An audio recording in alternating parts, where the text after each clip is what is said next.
the Golden Stallion, the Man of Tomorrow, Savzu, the Rated R Radio Star, the man that some call the most interesting anarchist in the world today, is here for you, Dr. Brian Sovryn. Now, I'm doing something interesting here. You're probably wondering, why the hell is this getting released in the middle of the week? What is going on here? Well, first off, this isn't a prime episode of Sovryn Tech.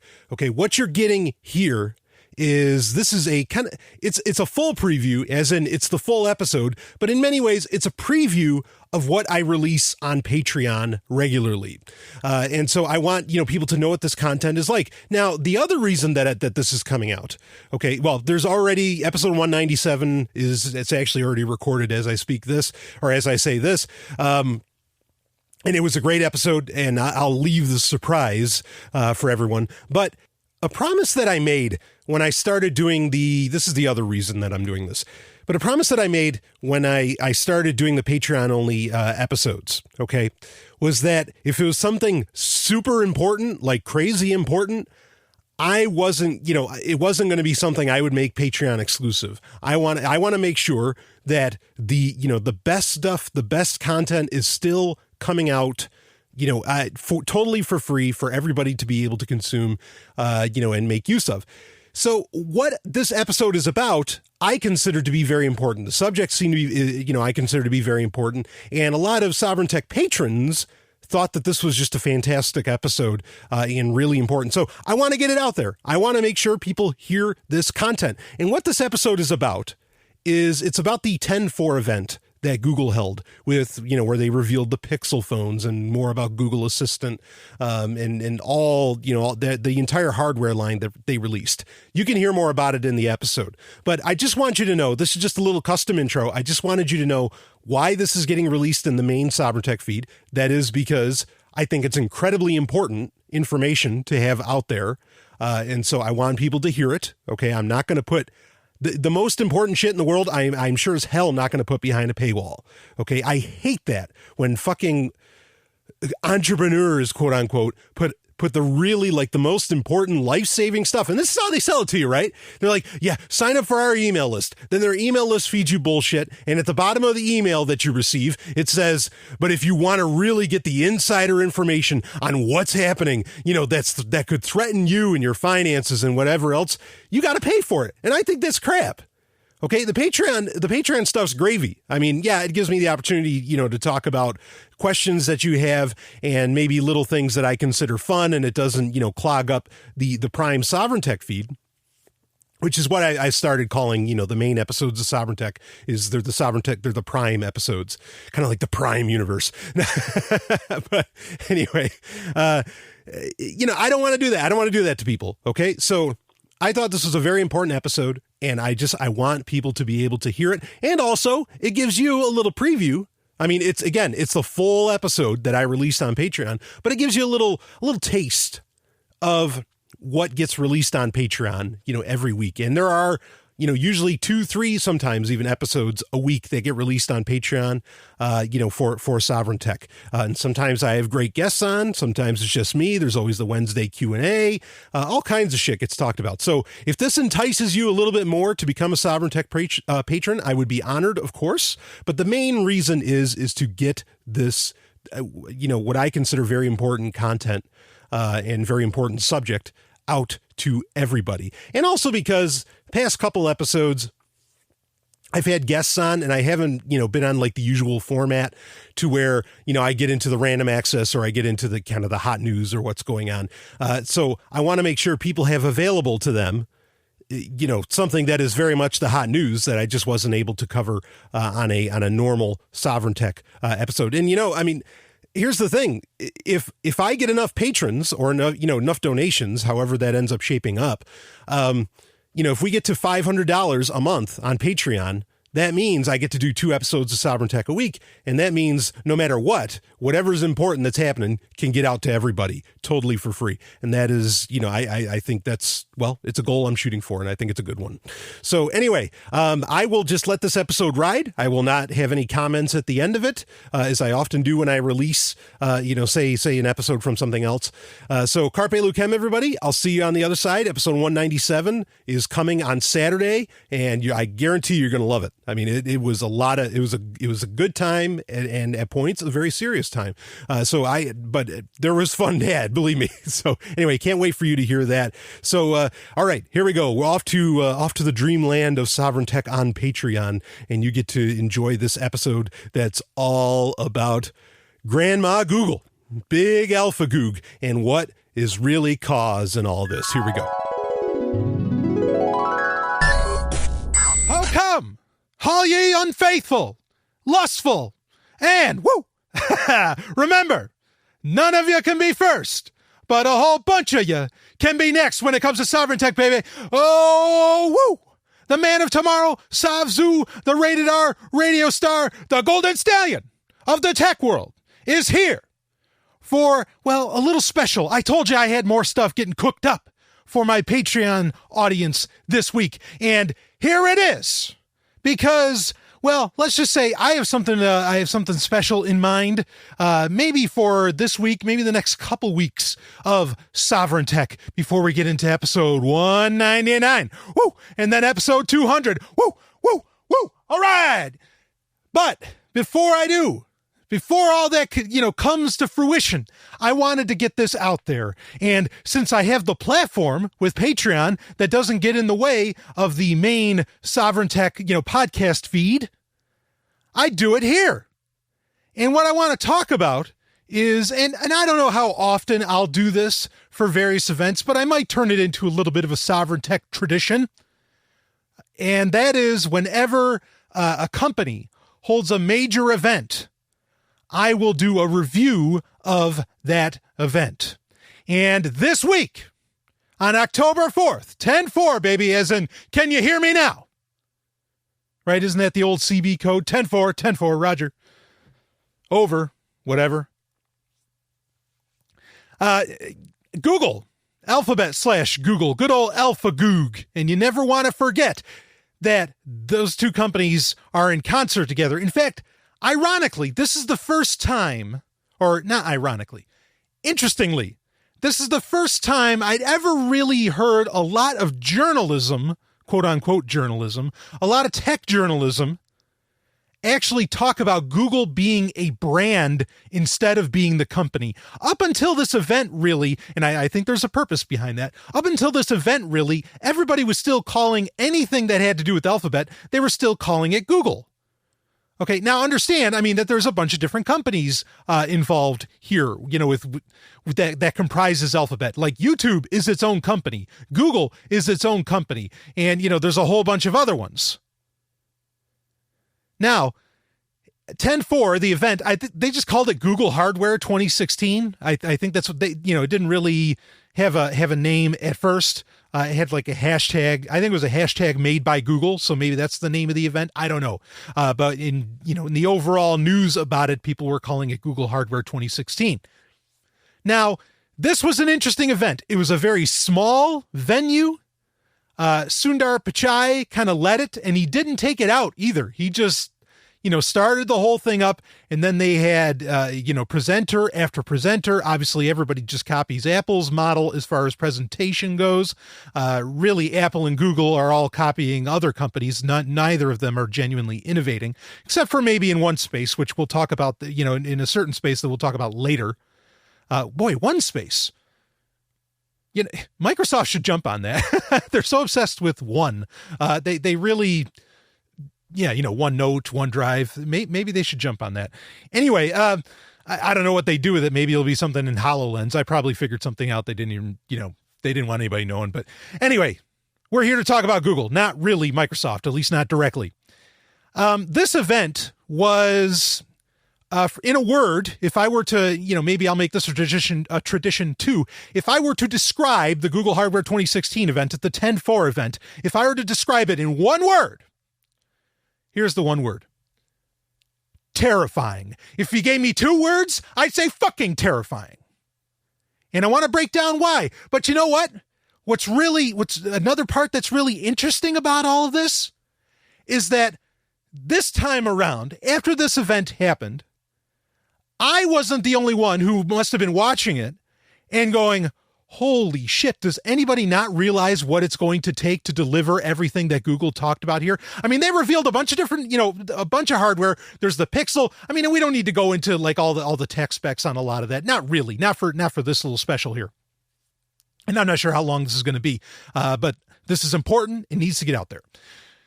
They announced a bunch of different hardware and all this, but like kind of the white spaces in between everything being said, as it were, to mix metaphors to mix reality and a metaphor about all of this new hardware, there's some scary fucking shit going on. So fortunately, like I said, I wasn't the only one that noticed this, and TechCrunch, of all things, of all places. Now, before I get into it, I just want to say that while TechCrunch, I think, revealed a lot of very important information and an incredibly important perspective, the one that I walked away with as well after seeing the 10.4 event. It's important to recognize, like, why, because this is going to be a very negative story about AlphaGoog here. Okay. Why is TechCrunch taking such a hard tack? Well, let's be clear on this. And there's a little bit of mystery here, but I'm just going to say it. Okay. Verizon is looking to become an entire platform. All right. That's why they've bought out a bunch of news sources. That's why they're, buying out Yahoo. That's why they're buying out a whole bunch of different technologies. Okay. Because they are looking to become their own closed garden. A lot of these major tech companies, that is the goal right now, is to become some kind of a closed garden. Maybe not all of them are doing that, but a lot of them are. Apple's doing that. Obviously, AlphaGoog's doing that. Facebook is, just blatant about it. They're practically their own country. Verizon, I think, is doing it too. You could go down the list. And Amazon's doing it. A lot of companies are getting involved in this.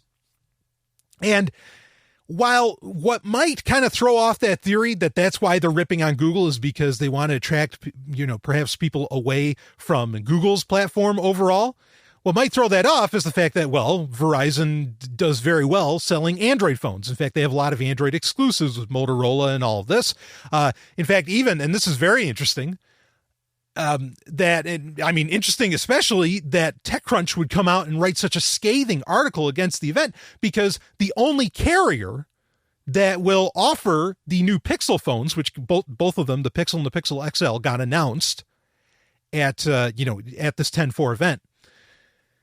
Only Verizon's the only carrier that's going to offer those, through the carrier. I mean, you can get unlocked ones and use it, on T-Mobile. I don't think you can use it on Sprint or on AT&T. You could use that on all those, but Verizon's the only one that's really going to offer it. Now, that's very interesting, but I think the reason that happened is because Verizon has a history with the Pixel line, and that there might have been some kind of contractual obligation that was pre-existent to Verizon's big plays in becoming a platform, and obviously Google's, entire, not new direction, but more open direction. It's somewhat open, not all the way. We'll talk about that. More open direction that they're taking as a company now. So I still think that this is about Verizon taking potshots at Google to, lead towards this, okay, well, why don't you come on to Verizon? Verizon even has a YouTube competitor. Was it that Go90? They're looking to take on Google head on. And maybe that's why they've had a lot of these exclusive relationships, with Lenovo / Motorola, and all of this, with the Droid phones and everything. Even holding on to the Droid name allows them to get away from Android. Now, this is still possible. And again, I'm going to read this story from TechCrunch. I'm going to get into this. Okay. But I just want, before people have all these critiques of what I'm saying, oh, no, that's not true because of this. No. I got you covered. I'm the Golden Stallion. All right, I've thought this out. The Pixel line, as we will discover, okay, as we talk about this more, the new Pixel line of phones is definitely setting itself apart from the rest of the Android ecosystem on planet Earth today. mainly because there's Google Assistant, which is a part of Allo, which we talked about in recent primary episodes or prime episodes, should I call them that? Prime episodes of Sovryn Tech, where we said, look, this is all bullshit. Edward Snowden said, don't use this fucking thing, blah, blah, blah, how the assistant isn't really that exciting, blah, blah, blah. But, this 10.4 event really highlighted a lot of what's actually going on with Assistant. But regardless, to get the depth of interconnectivity and use of Assistant, you have to buy a Pixel phone. No other phone's going to have it. Samsung phones aren't going to have it. Motorola phones aren't going to have it. You take your pick. They're not going to have it. This is similar to how when you buy a Windows 10 mobile phone, Cortana, while Cortana is available for iOS and Android, and it's a little bit better off on Android, really, if you want a 100% Cortana integrated experience that works very well with your desktop and all this, you need to buy a Windows 10 mobile phone. Okay, now, Android's does pretty well, with Cortana, but that's really the way that you have to go. So Google is doing a similar play with Assistant, where it only works in their Pixel phones. And of course, there is no more Nexus line, folks, and Google has made that very clear. They have no plan on releasing a Nexus device in the near future. Now, there might be something to that before I get into the story. The lack of the Nexus line. Okay, now a lot of people are pissed off about this for a couple reasons. One of them is that the Pixel phones that we mentioned are selling at a premium, as in between $650 to $1,000. All right, as to where the Nexus line was known for being very inexpensive in the $300 to $500 range, minus the Nexus 6, forget about that one. And you got a very, very nice Android experience, and pretty good hardware for the price. And, you got all those security updates and everything. Well, Google's out of that business of selling hardware that can get out to everybody. Okay, now they're selling phones that are an absolute premium experience, lined right up with iOS. Like there's the camera on them that's supposedly the highest camera score based upon, I don't know, some camera group or something. They gave it an 89 or whatever, blah, blah, blah, blah, blah. I don't give a shit. Okay, a great camera, in my opinion, is a bug, not a feature. Okay, when we live in a surveillance state, ooh, make that camera as bad as it can get. But anyway, they're out of the Nexus line of that, but there could be some, not that, this speaks to something I've talked about on Sovryn Tech for a while about AlphaGoog itself, is that AlphaGoog doesn't stick to anything. Like, don't plan on what Google's going, AlphaGoog's going to do. Don't rely on any of their services or anything that they do, because they are going, they are serving themselves. I'm not saying that there's anything unethical about a company doing that. I'm just saying, as a user, as a consumer, as a customer, don't count on them, because they will pull the rug out from underneath you. I kind of feel bad. I told people to wait. It's like, well, wait and see what the new Nexus phones, or, at the time they're called Sailfish and all this stuff, wait until that comes out. Right. And then you can, maybe grab one of those, because there's going to be Daydream VR, which we'll get into that later. And that's going to be a very separate conversation from pretty much everything else we talk about in this special. Okay. Wait for that. But now I feel bad, because they didn't come out with Nexus phones. What they came out with, I'm sure, are fine phones, but they didn't come out with something that has, a bang for the buck value. Okay. And that's very disappointing. So the Nexus line is gone. Now, admittedly, all right, before I get into that point about where Nexus is going, because I think that, based upon the word, I think something will come out in the future, but it's not what you're thinking. Or it's not what we're used to as far as something being called Nexus. Now, what you had with, other phone lines that had come and gone inside of a year or two. Remember, there was the Google Play editions of phones. Remember, like Android Silver, a lot of these different things, or Project Ara. All these different, either potential phone lines, or, line of products, or like the Google Play editions, which were, working with whatever partners to kind of have something come out. That program just ended, and it was a fine program at the time, but, now it's been gone for years now. So don't count on anything, especially hardware-wise, for Google, which is ironic, because their history kind of puts the kibosh on everything that they released, because they released a ton of hardware at this event. One of them missing was Angelfish? I think it was Angelfish was the name of the watch that was supposedly going to come out. Not present I was disappointed at that. I'll say that right out of the gate, because this Angel, I think the code name was Angelfish for it. The Angelfish watch was supposed to have all of the capabilities of a smartphone built into it, the GPS, the whole thing. Okay. And it looked like it was going to be a device that could replace, your smartphone, or could be an alternative. And folks, understand, I talk a lot about this, like how I want a smartphone, or I want a smartwatch that can replace my smartphone. I'm waiting for that technology, to come to fore. Understand that, just like with so many other technologies, it's not like it has to be either or. Like, it's not like, well, we're there, once the smartwatch comes out, the smartphone's going to die. No, I don't think that's true. They can coexist, and you can kind of choose your platform. Okay. That's how I think things are going to shape up.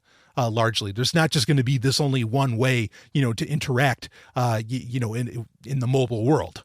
All right. So, I've kind of come to, I've thought about it where, oh yeah, the smartwatch is going to take over, blah, blah, blah. But I don't think smartphones would go anywhere. Okay. That's important to realize, but it was disappointing that wasn't there. But anyway, so what's happening with the Nexus line? Well, you got to understand the word Nexus, and the word Nexus simply means the focal point, where everything comes together. So I think what's going to happen, based upon what we're going to cover about what was announced at this event and what was really being said about this event, somewhere down the line, maybe a couple years, maybe longer, a Nexus device will come out, and this Nexus device will be just the centerpiece of your digital life if you exist within Google's ecosystem, if it exists within the Google ecosystem, your digital life. They have a great word there. They have a great brand there, registered, trademark, the whole thing to take advantage of that makes sense based upon what the word actually means.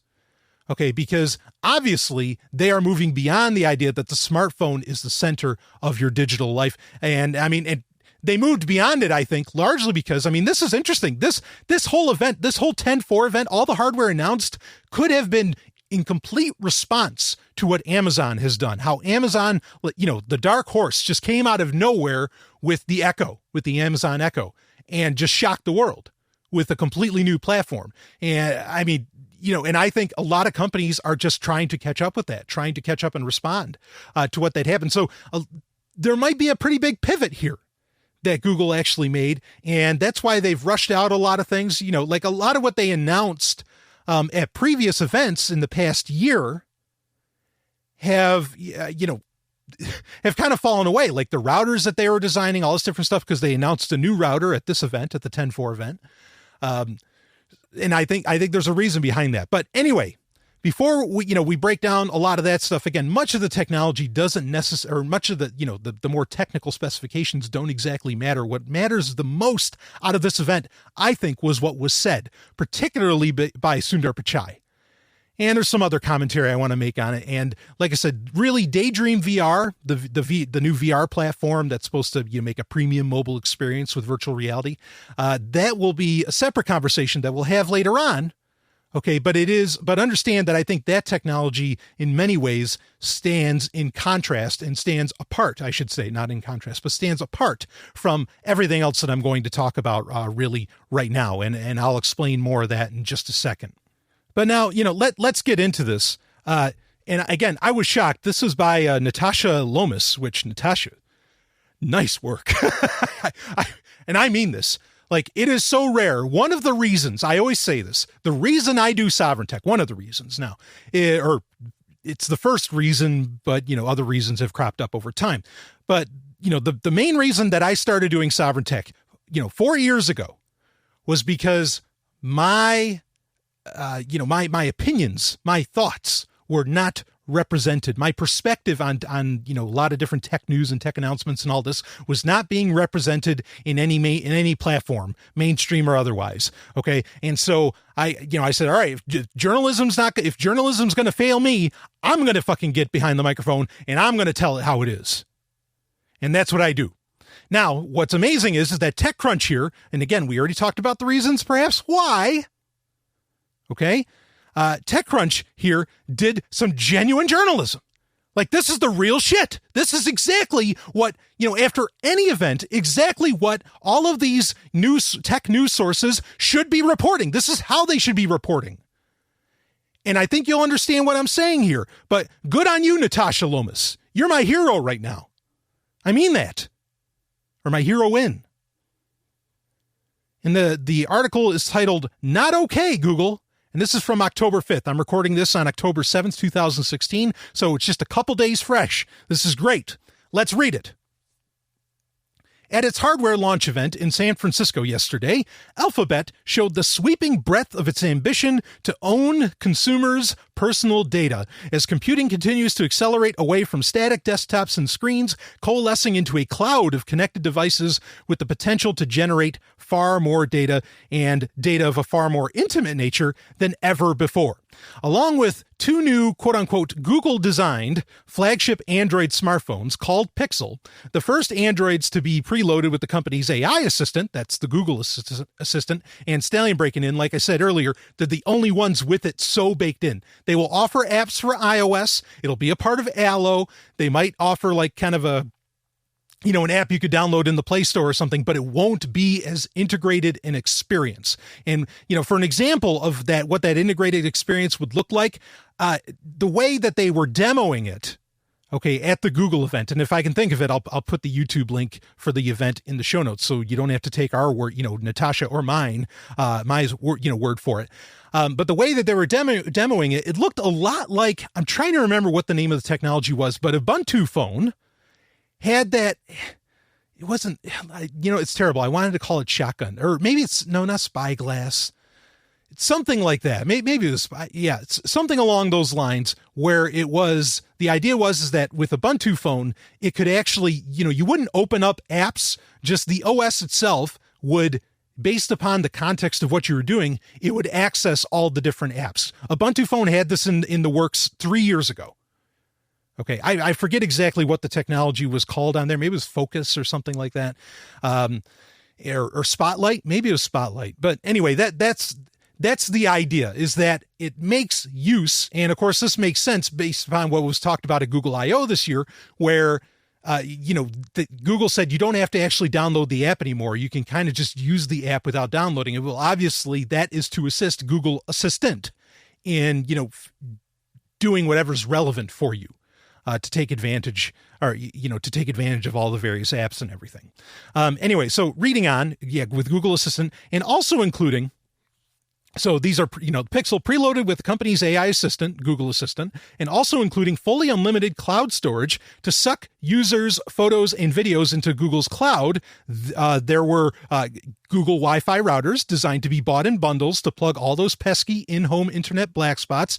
The Google Home, always listening connected speaker. The Google Home, of course, is the competitor to the aforementioned Amazon Echo that I brought up. It's literally a copycat, and I will give Google the small amount of credit for admitting that they were copying what Amazon did, reading on, which is voice controlled via the Google Assistant, and that's the Google Home, and has limited support for third-party IoT, of course, Internet of Things devices, such as Philips Hue light bulbs, an updated Chromecast, the Ultra, of course, the Chromecast Ultra can do 4K, blah, blah, blah, that's all that matters about that, to ensure any legacy TV panels are Internet-enabled, and Google's less disposable mobile VR Play, aka the soft touch Daydream View headset, just in case consumer eyeballs seek to stray outside the data-mined smart home by escaping into virtual reality.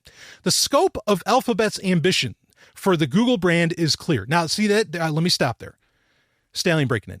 That where they said the Google brand, this is the first time I've ever really heard that talked about, and where even at the beginning of the article, I mean, and this is true for a lot of write-ups on the whole matter, even, from more, I guess I should say more professional or more established tech news sources. They're saying that this was an Alphabet event, not like necessarily a Google event. It's an Alphabet event for the Google brand, but this is where, those terms are starting to come more into play. But let's not forget, that's why I call it AlphaGoog. Let's not forget that these things are intertwined. They are not separate companies at all. What Nest does or, what YouTube does is directly related to anything that Google itself does, all under that Alphabet umbrella, like Umbrella Corporation. Ooh, shit, I gave it away. No, but That's old news. We've talked about that on Sovereign Tech for a while now. Anyway, so the scope of Alphabet's ambitions, reading on, for the Google brand is clear. It wants Google's information organizing brain to be embedded right at the domestic center, i.e. where it's all but impossible for consumers not to feed it with a steady stream of highly personal data. Sure, there's a mute button on the Google Home, but the fact you have to push a button to shut off the ear speaks volumes. In other words, your daily business is Google's business. Now, before I read on, Stallion breaking in again. Here's the interesting thing about Google Home is that it's always listening unless you press a button to mute it. But how many people are going to think to do that? I mean, is there any indicator light to say, oh, yep, it's muted? I mean, you're going to get a big red light. And even then, is it really muted? Ooh, that's a big one.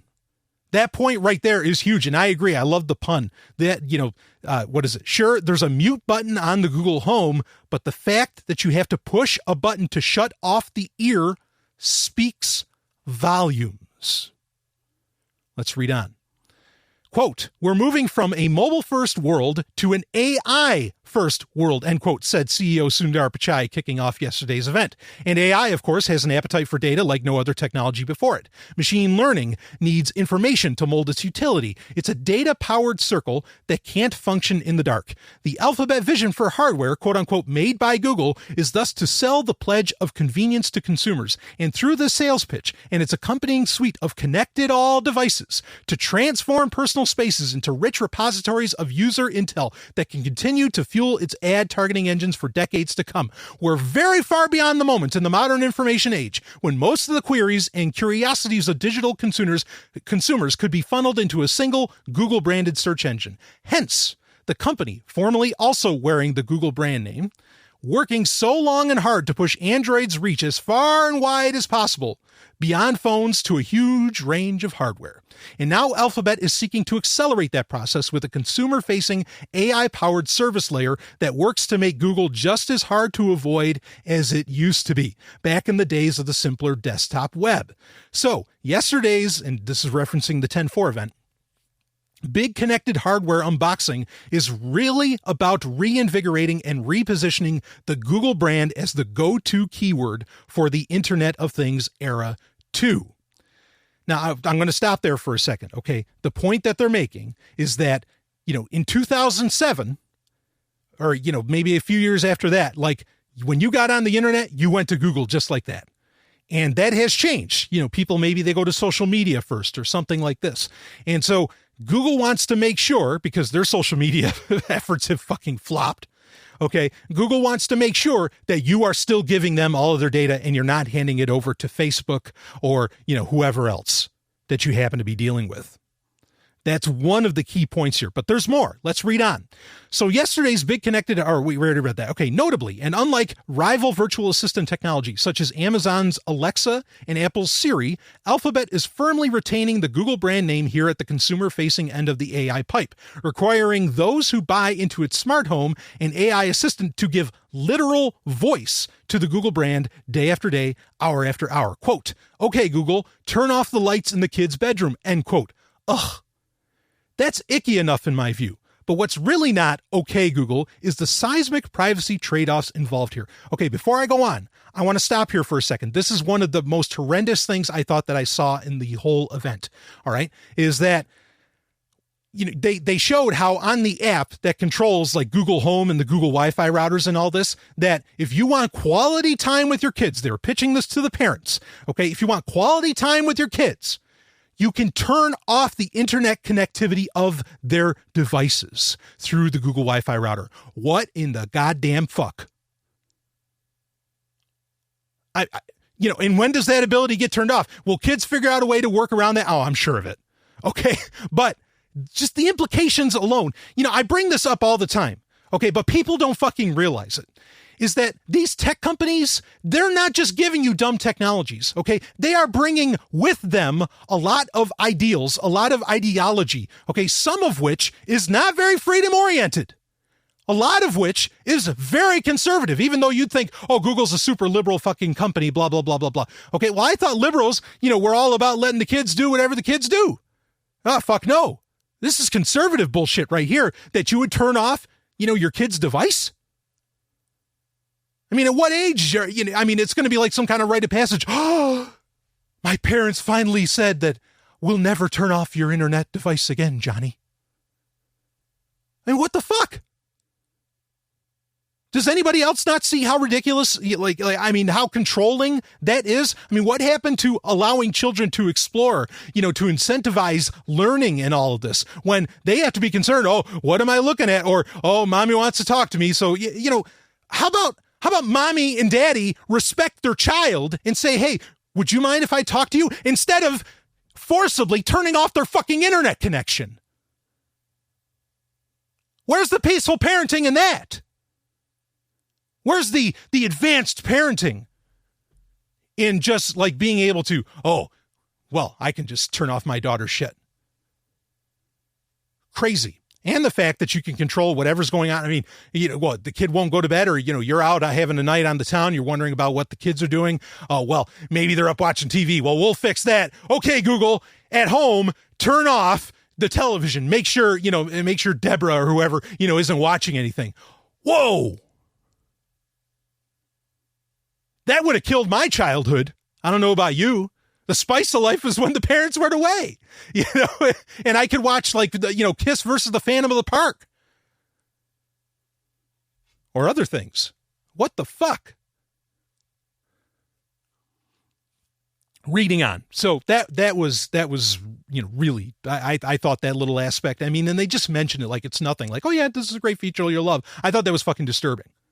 Okay. And it highlights, okay, so if the parent can just cut that shit off through an app, how about, all of the, everybody else higher on the hierarchy in our conventional world? Could they just turn off your shit willy-nilly? Yep.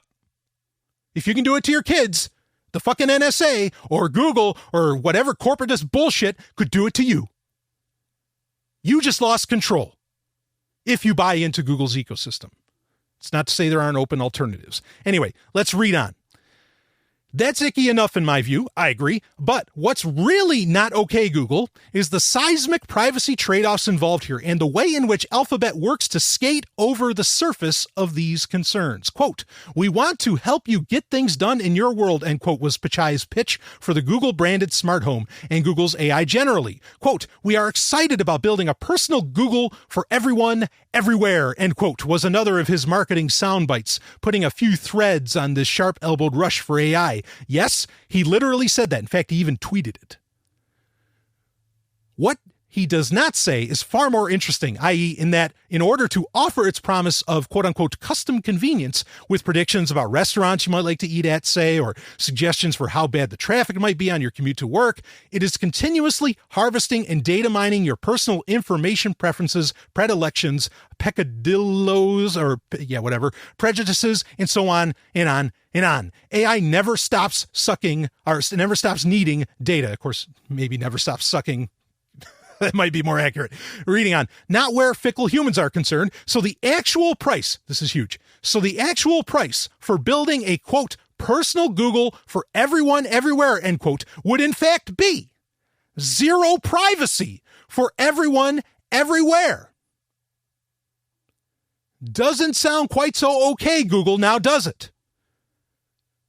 One colleague tells how he colleague of the writer, tells how he previously switched off the antecedent to Google Assistant, Google Now, that, back when it was just Google Now, which is now pretty much gone, after it started telling him about the traffic times to get to a bar he sometimes goes to on Sunday nights, with the complaint that, quote, I don't want you to know about this, end quote, referencing Google.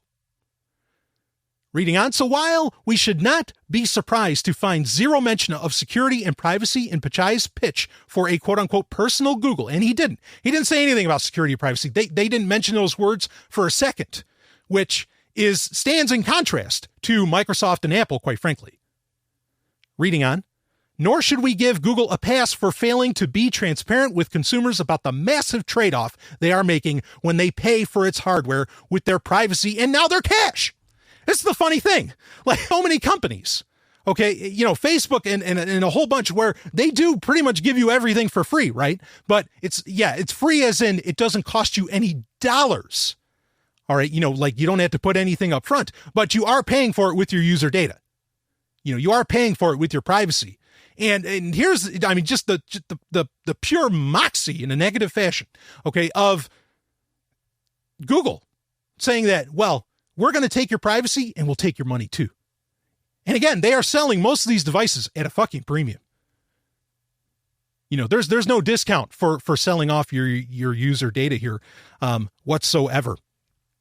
Reading on with the story, there's even very little of substance as to what massive, quote-unquote, benefits consumers should expect in exchange for having an increasingly intimate relationship with Google. Quote, it's still early days, but when all of that works together, the Google Assistant allows you to get things done, bringing you the information you need when you need it, wherever you are, end quote, writes Pichai in a caveated phrase that scores extremely high on the underwhelming vague promises index. He adds that he has, quote unquote, confidence of being able to, quote, do some amazing things for users over the next 10 years, end quote. Oh, so in other words, trust us with all of your data. This week, the EFF also excoriated Google for how AI is impinging on user privacy, focusing on another of its recent products, the Allo messaging app. That app also bakes in Google Assistant, and because Allo does AI by default, the app does not offer end-to-end encryption by default, only as an optional extra, because, of course, Google's AI can't function when Google's AI can't read your messages. Criticizing the way Allo silos end-to-end encryption within an incognito mode, which the EFF argues risks confusing users and risks sensitive data leaking out, it accuses Google of, quote, training users to use encryption as an occasional measure, end quote, going on to conclude that, quote, a more responsible messaging app would make security and privacy, not machine learning and AI, the default, end quote. Fucking right on! Stallion breaking in! A responsible messaging app would make privacy and security number one. Because that's the very nature of, of conversations, of feeling safe, talking to somebody about, about anything else, is that no one's overlooking or no one's bothering to listen in. I mean, how rude is it? Say you're at a bar, like earlier there was some mention of a colleague going to a bar, blah, blah, blah. Say you're at a bar. How do you feel when somebody just fucking walks up and, and gets in on your conversation? Isn't it fucking annoying? Especially if you can tell the person is like three sheets to the wind or something, which honestly, I think everybody at the head of Google must be fucking drunk. Drunk on government, drunk on who knows what the fuck else.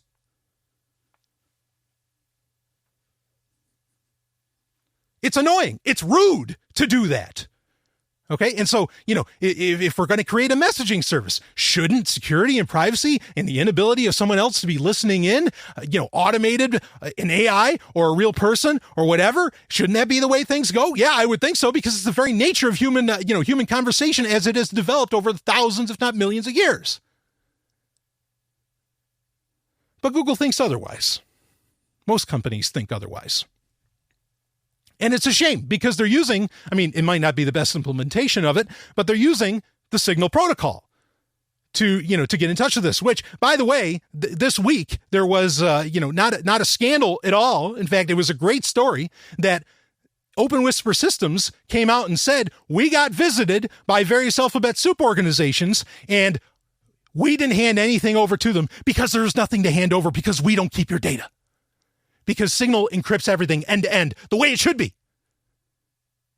The only thing we had, Moxie said, or OWS, Open Whisper Systems, are the creators of Signal, Moxie, Marlin Spike, course creator of Signal. The only data we had is when was the last time you were using the service, which, yeah, granted, I know that, that could be used to track perhaps. When was the last time you used it? And when did you start the account? That's the only information they have on anybody. That's fucking doing business right, baby. That's doing it right in a world with governments. The way Google's doing it? Fuck that. So, hey, maybe I wouldn't be surprised if at the FBI or the CIA or NSA or, GCHQ or wherever, they can just say, okay, Google, give us all the user data, okay, talking to the AI, they have their own little version of the Google Assistant. It's the Google Assistant Tyranny Edition, baby. And they can just ask and it'll just send them everything. Why? Because Google's collecting fucking everything. Did you sign up for that? No. Do you think that happens? Of course, legally it can, according to U.S. law. Let's read on. So whether it's Google Home or Google Allo, Google is promising consumers a magical AI-powered experience of unrivaled convenience. But it pays to ask tougher questions. The ad tech giant is trying to control the narrative, just as it controls the product experience. So while Google's CEO talks only about the amazing things coming down the pipe in a world where everyone trusts Google with all of their data, failing entirely to concede the big brother aspect of surveillance-powered AIs, Google's products are similarly disingenuous in that they are designed to nudge users to share more and think less. And that's truly the opposite of responsible. So no. Not okay, Google. I mean, this is, they released, that's the end of the article. Link is in the show notes for that, of course. Google released, an entire hardware platform, and by default, with Google Assistant being, baked into everything, or perhaps, that's DeepMind or some of their other, various AI and AI technologies and AI algorithms and all this, they released this gigantic platform. I talked about Google. I did a couple of these, 2 or 3 of these, maybe a year, maybe 2 years ago. They were called Sovryn Tech Quickies, and they would just be, little 15-minute to 40-minute shots that I would put in the main, in the Prime Sovryn Tech feed. And in that, I talked about the fact we broke down how really the CIA helped create Google, or created it themselves, blah, blah. And I made the point that, going with Google on a lot of different things, like it becomes a question whether or not using their services is even or that their existence and what they do is even ethical. I get it. You say, well, it's a business. They can do what they want. People can voluntarily choose not to use them, blah, blah, blah, blah, blah. But if people don't know what's going on, because the narrative that gets schlepped off to them, it just totally, skirts all over this stuff. Well, there's a problem. So people need to speak up and say that this is an issue. And I remember saying in that quickie where I talked about Google, okay, I said that it is time, we can choose to have a world where human dignity, privacy, all this different stuff can be respected, or we can have a world where the state has absolute tyrannical control and is trying to fucking know everything, okay? And I said it was time to choose. Those are my words. I said you can choose, and it is time to choose. And it's true now. I don't know to what degree you can opt out of a bunch of different things in what they're offering with a lot of this, because a lot of it is still, it hasn't come out yet. Okay, it's coming out maybe later in October. But this is incredibly concerning. A lot of it is terrifying.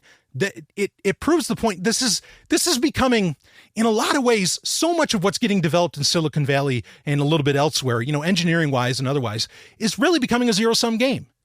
Like, it is a binary choice.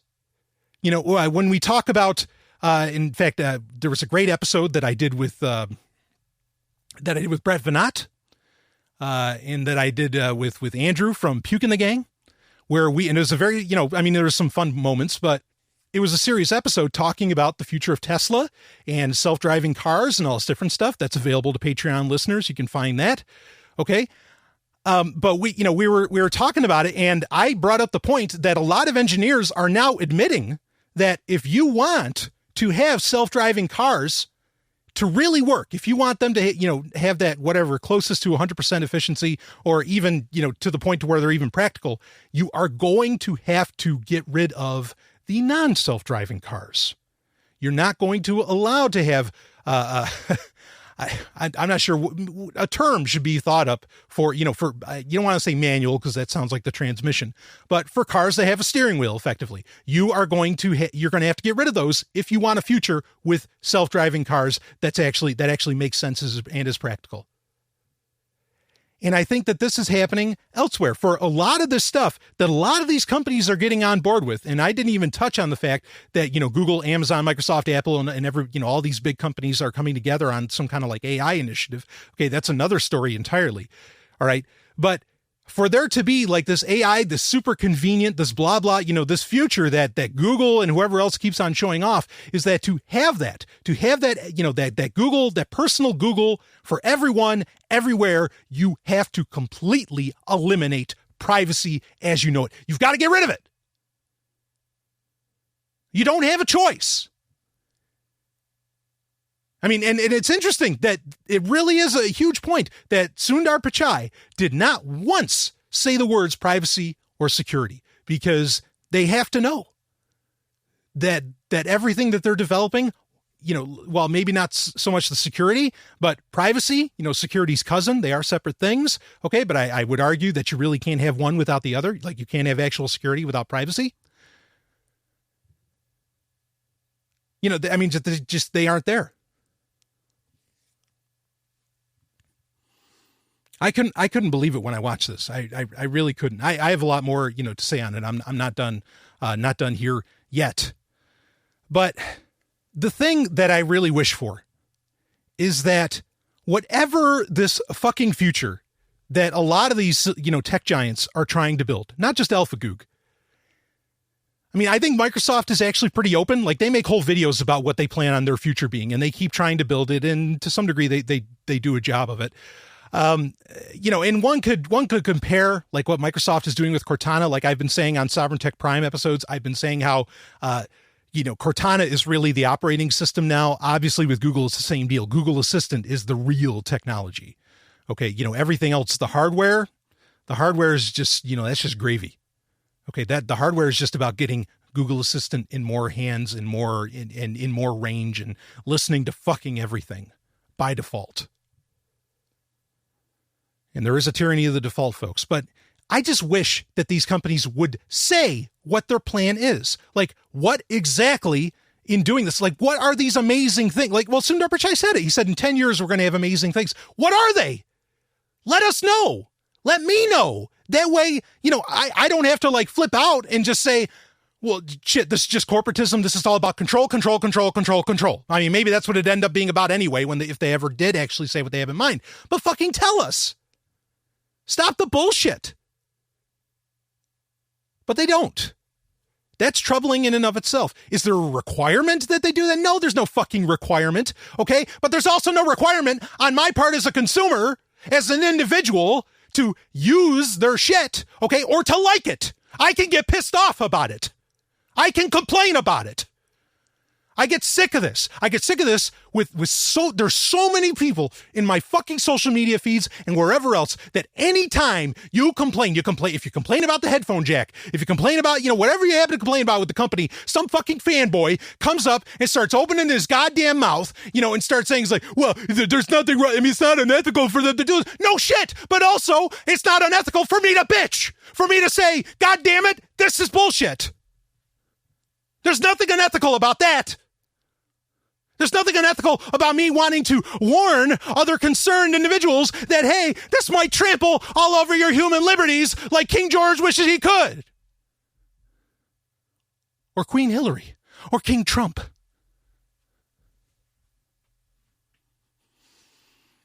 Oh, man. Anyway. Let's see, 46-minute mark. Okay. So I have some other points I want to bring up on all this. I mean, the zero privacy thing, I consider that just to be a fact. And it's, it's the old saying that there's more in what's not said than there's what's in said, or, than what has been said. And this is so true because those comments none of that came up.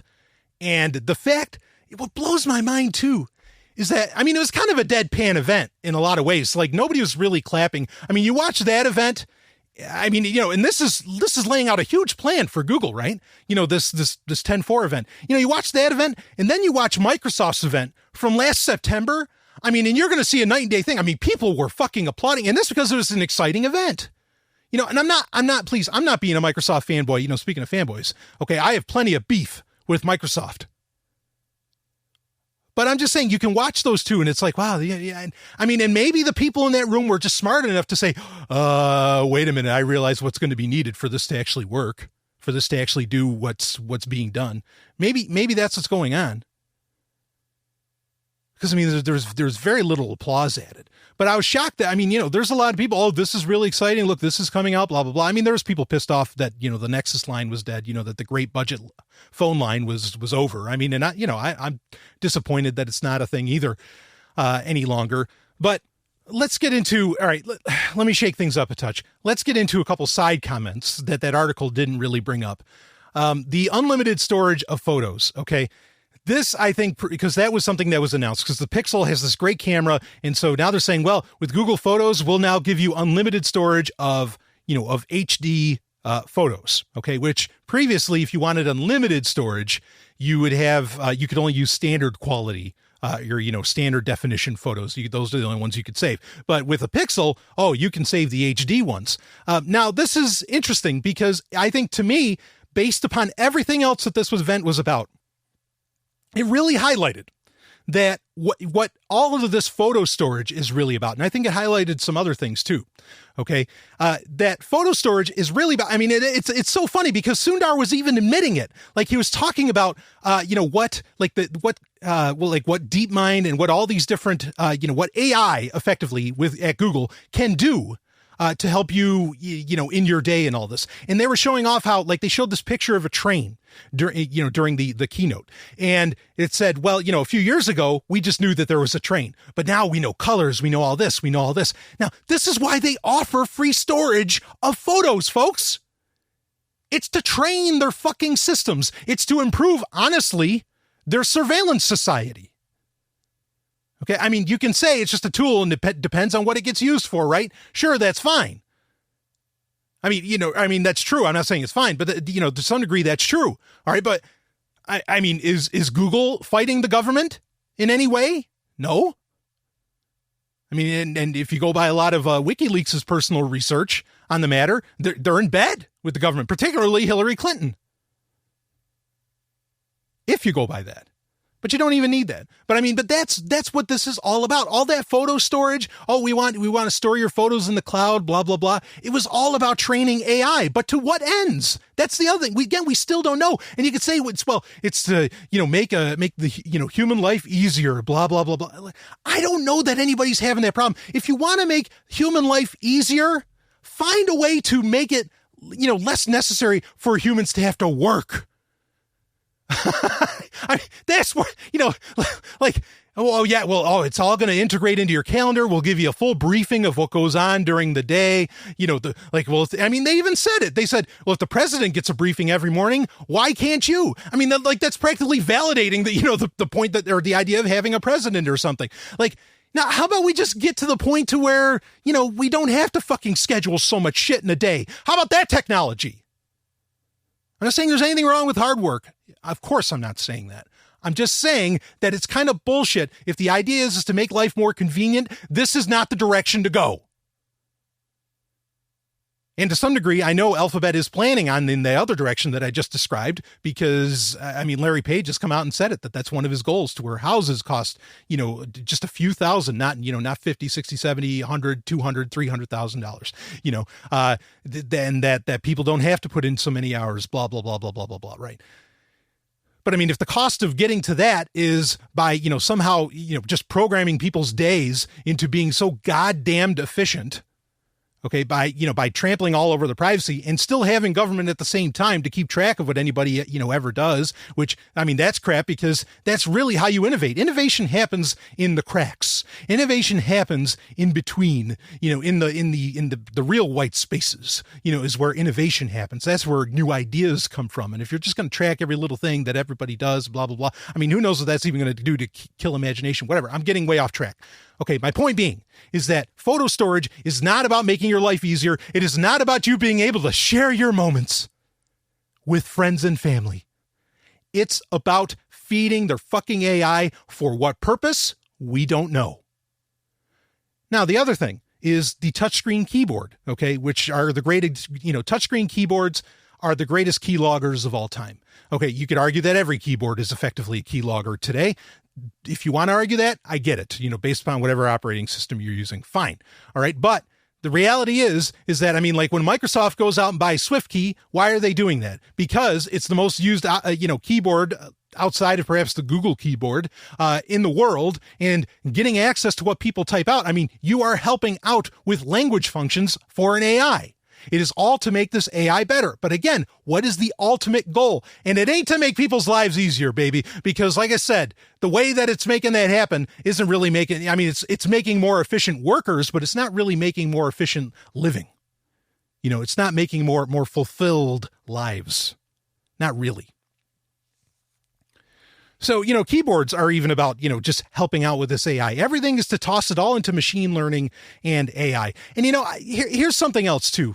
You know, with all of the stuff that they show off, all of these advantages that they were showing based upon what AI could bake, you know, with Google Assistant baked in and everything, I would love just once, I'm going to make a couple comments here, then I want to get into Daydream VR quick, okay? But I want to make a couple comments about these events in general. Just once, I'd love to see one of these events be held in like Broken Bow, Oklahoma. Okay, like somewhere in West Bumfuck.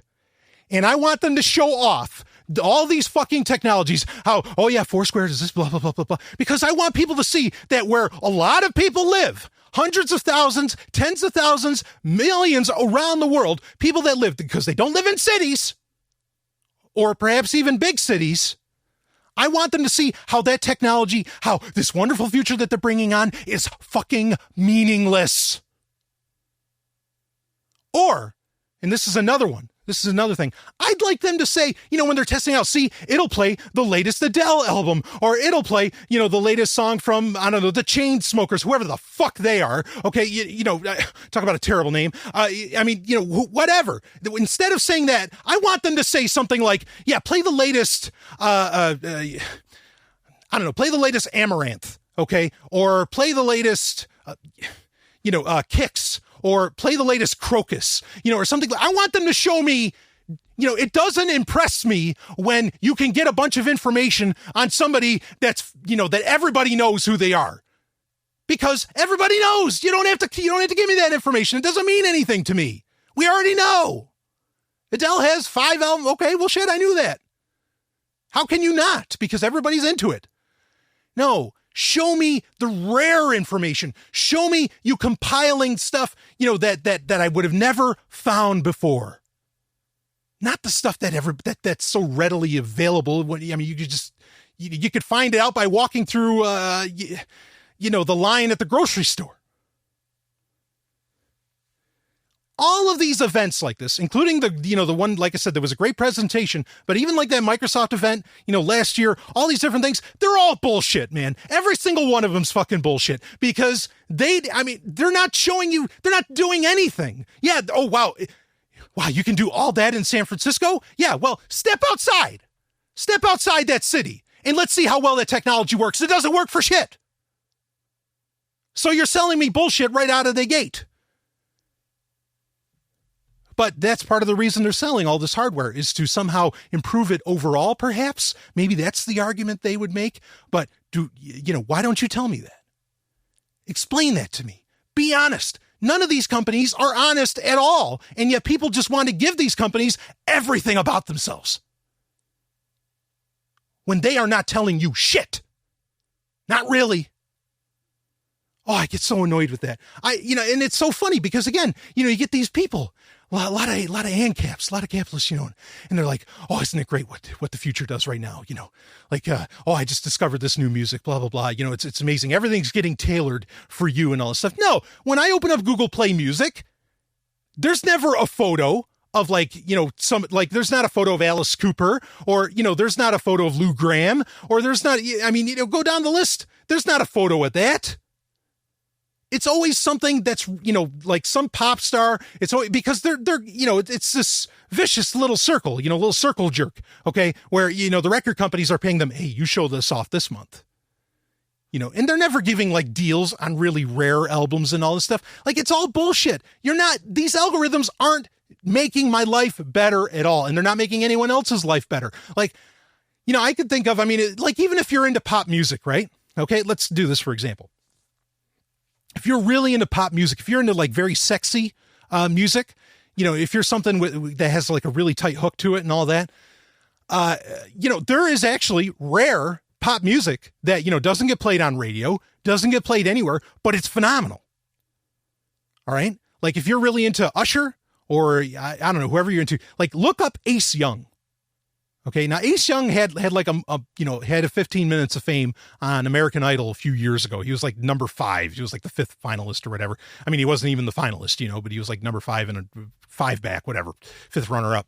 And his album is the self-title is fucking amazing. I mean, it is sexy. It's got super high production values. I mean, this is great.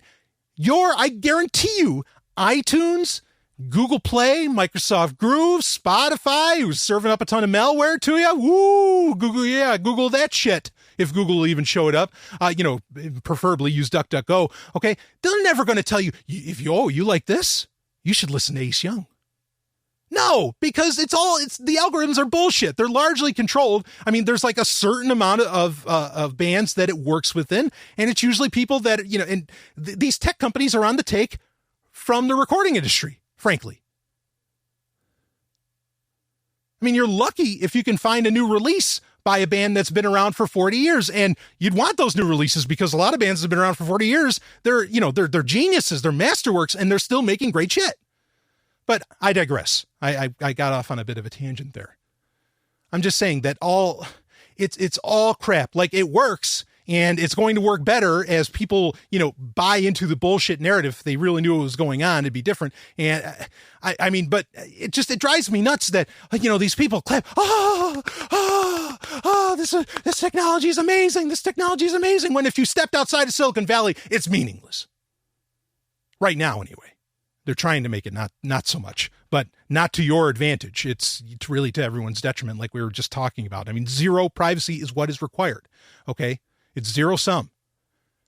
If there's any privacy involved, these technologies don't work. Anyway, speaking of a technology that did work, I'm going to shift gears. This is a spot where I was, a little more excited. I was a little more intrigued, and I saw some very interesting things. And what I saw required nothing. It did not require anything of the rest of the hardware shown off.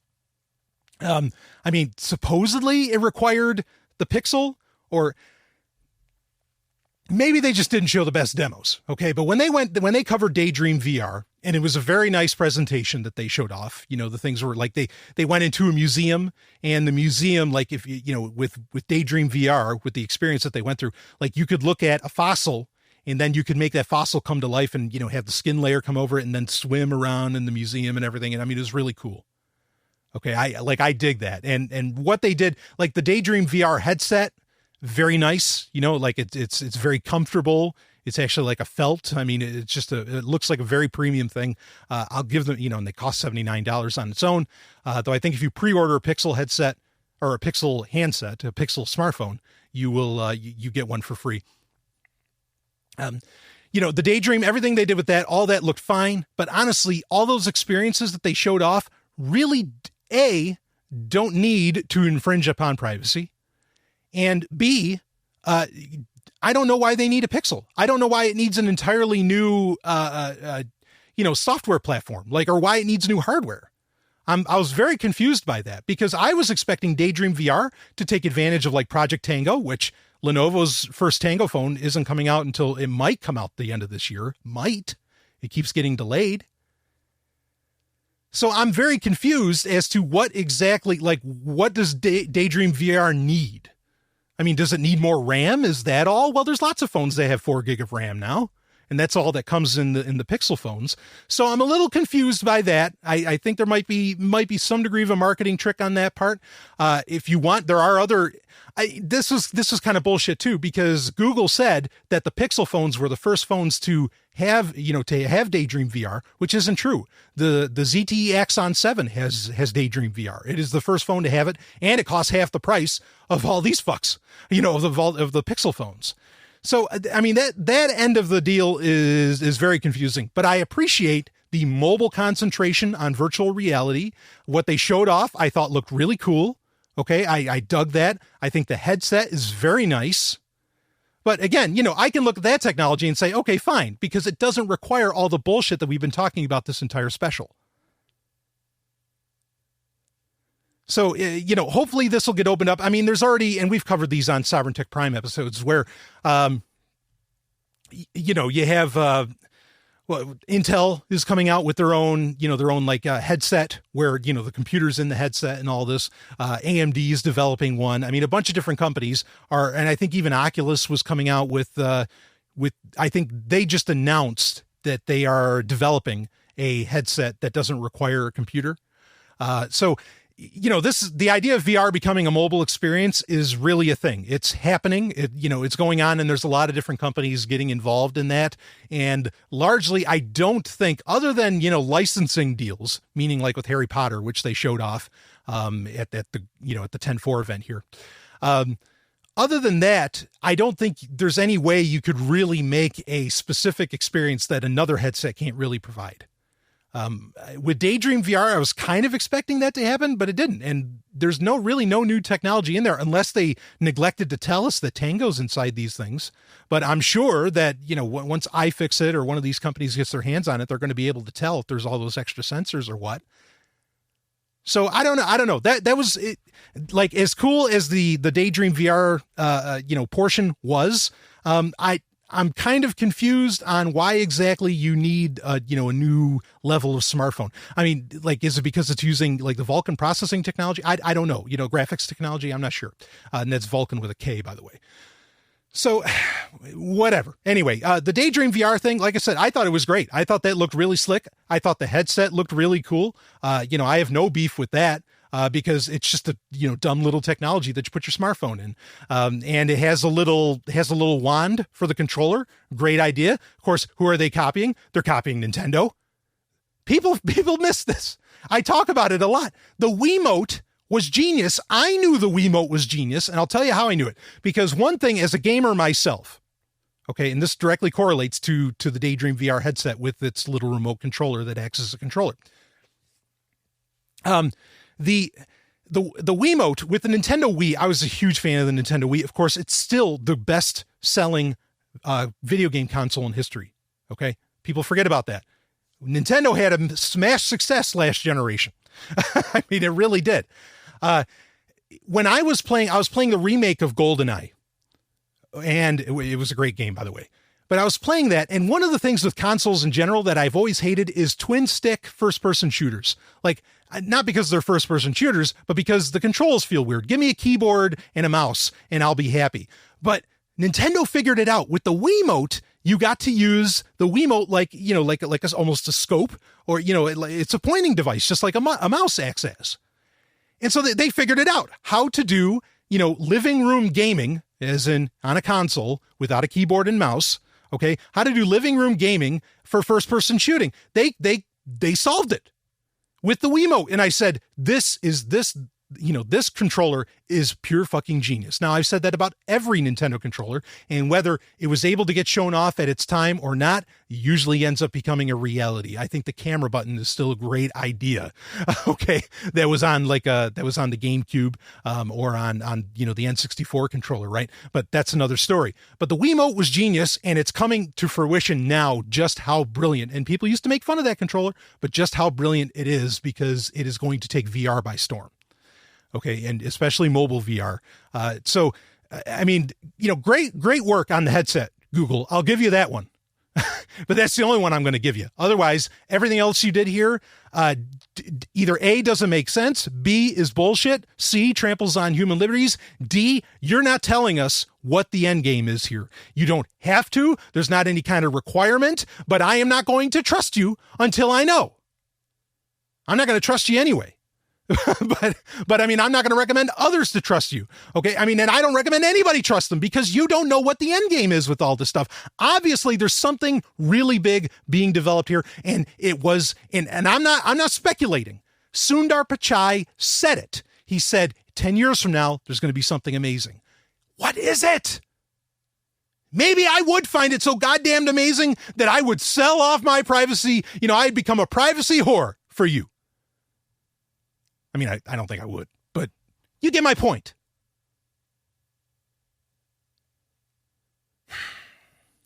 Yeah, I don't know. But understand that the real takeaway from the 10.4, from the Google Hardware 2016 event, is that for Google to enact what it wants, there can be no privacy. I think you can take that to the bank. Better yet, take it to, I don't know. Don't fuck the banks. Okay, go with Bitcoin or something like that. Anyway, I think that's enough. We're a little over an hour. I don't like these specials really to go over that by much. I will be paying attention to, maybe I'll do I think October 26th, Microsoft has announced an event. I will be looking at that. Got some, maybe I'll do a response, episode for Patreon for that one, and maybe other future events. But, oh man, I mean, this was, what was not said was so key to this whole keynote. It really, really was. So anyway, enough. I hope you enjoy the content. Thank you so much to everybody for being a Patreon subscriber. It means the world to me. We are just shy. We're at like 175, something like that. We are just shy of the $200 mark, which means we'll be 2/5 to our goal to where I can do two episodes, 2 prime episodes of Sovryn Tech every week. 2 main episodes. In the second episode that I would probably release on a Tuesday, I am going to, I'll have interviews. Might do some very serious investigative journalism. You're going to afford me a whole lot of ability. And if we can there's another stretch goal with Patreon for if we could do 1,000. Okay, I could do 3 a week. And oh man, if I get to 1,000 a month, believe me, all kinds of wild shit can happen with this show. All right, so we're trying to get there. Thank you to everybody. A lot of people have upped their patronage amount, their donation amount recently. Got some very, very kind letters, emails, and even gifts from some listeners. Thank you so much for those. You know who you are. I love you. And I mean that. But anyway, thank you so much for donating. I hope you enjoy the content. Feel free to send me feedback. Use Patreon's built-in messenger if you wish. Or, of course, there's Twitter. Twitter DMing is a great way to get in touch with me, or Twitter itself, as well as the good old-fashioned email. But anyway, which, I've added in a new email address, even though I don't concentrate so much on the email address. And the email address is bbs@sovryntech.com. BBS, and that's as in Brian Bacchus Sovryn, not as but it's also a play on one of my favorite technologies, that being the bulletin board system. So bbs@sovryntech.com is a good way to get in touch with me. Brian at ZombieOfflineGames.com obviously still works. I'm going to have that forever because it's a business address. And the contact form at zog.ninja works beautifully still. So if you go to contact.zog.ninja, you can get in touch with me that way as well. Anyway, enough. Carpe Lucem, everybody. Woo! I hope you enjoyed it. And it's not okay, Google.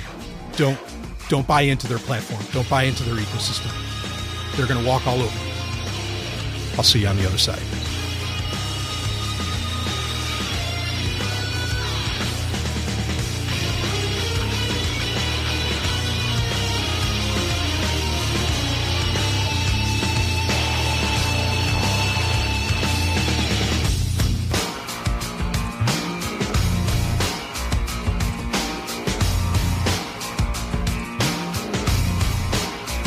You just experienced Sovryn Tech.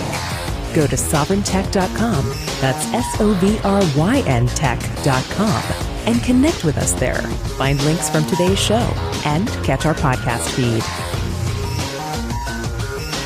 Sovryn Tech is copy heart. Copying art is an act of love, and love is not subject to law.